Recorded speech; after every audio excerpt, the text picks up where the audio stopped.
Lorsque Dalizet était âgé de seulement 8 ans, sa mère lui a dit qu'ils seraient quittés leur domicile et se déplaçant en Angleterre. Ton père doit trouver du travail pour que nous puissions envoyer de l'argent pour soutenir vos grands-parents et votre tante, a expliqué la mère de Dalizet.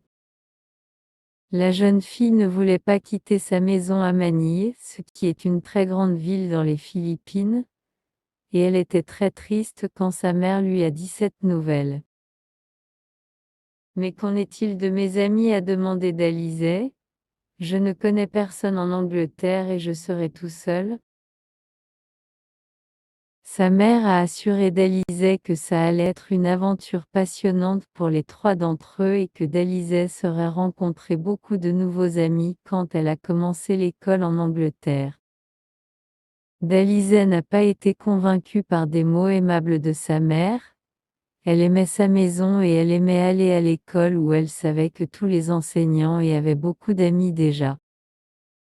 Je ne vois pas pourquoi nous devons aller tout le chemin à l'Angleterre, pensa Dalizet dans la nuit avant que la famille devait quitter.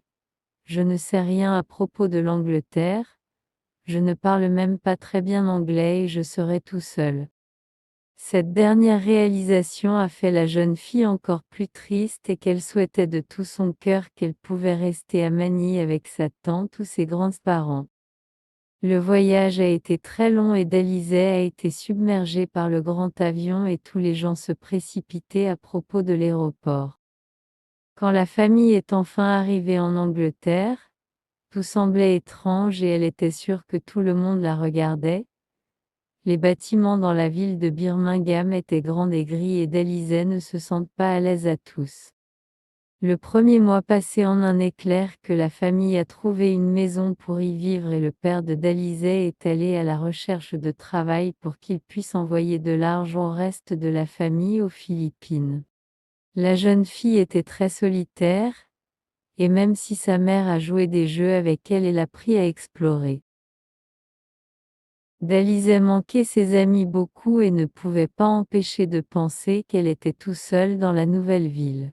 Le soir, elle pleurait dans son lit et elle rêvait souvent que son père la réveillait le lendemain et lui dire qu'ils allaient rentrer chez eux.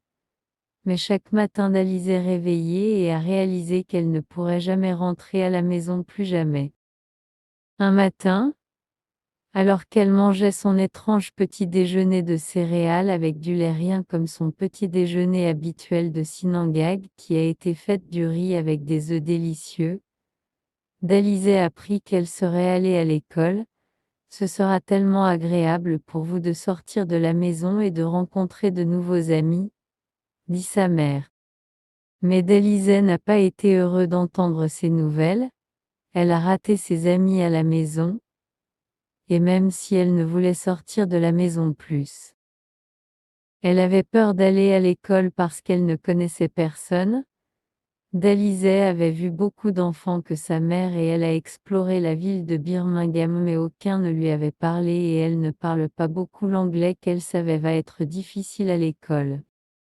Quand le matin est arrivé, Dalizet essayait de prétendre qu'elle avait de la fièvre et était trop malade pour l'école, mais sa mère ne pouvait toujours savoir qu'en façon Dalizet semblant et donc elle a été forcée de se rhabiller et d'avoir son petit déjeuner.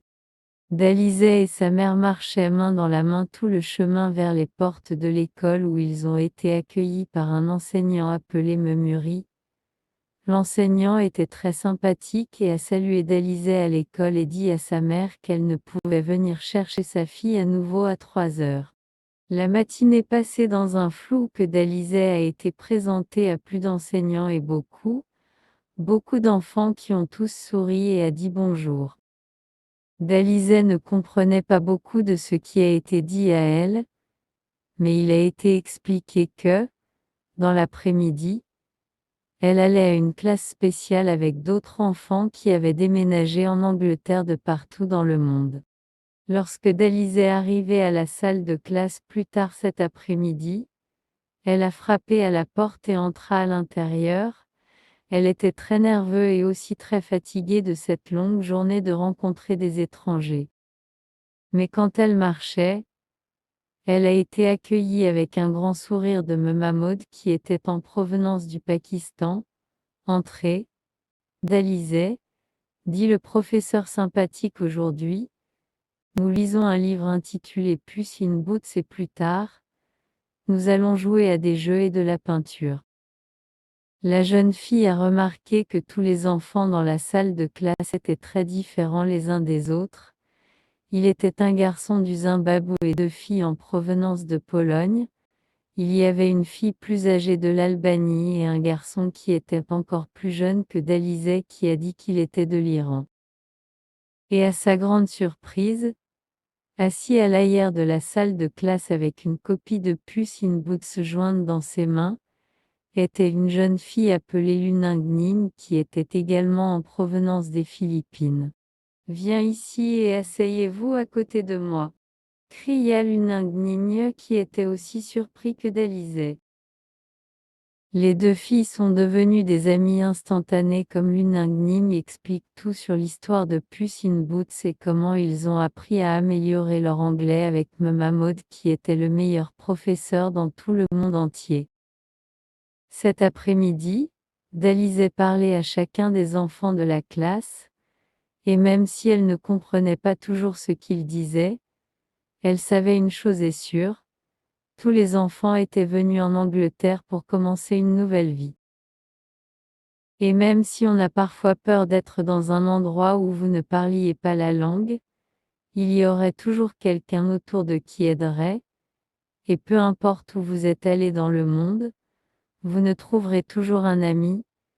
Dalizé a alors réalisé qu'elle ne saurait jamais être seule. Angleterre était sa nouvelle maison et elle allait faire le meilleur de lui, peu importe quoi.